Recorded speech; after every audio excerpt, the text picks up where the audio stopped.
You ask Tiger to solve. This deals with linear equations with one unknown. The final result is x equals 2. Let's solve it step by step. Group all constants on the right side of the equation. Add 2/3 to both sides. Combine the fractions. Combine the numerators. Reduce the zero numerator. Simplify the arithmetic. Combine the fractions.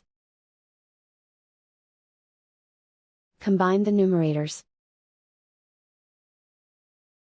Find the greatest common factor of the numerator and denominator. Factor out and cancel the greatest common factor. And so the final result is x equals 2.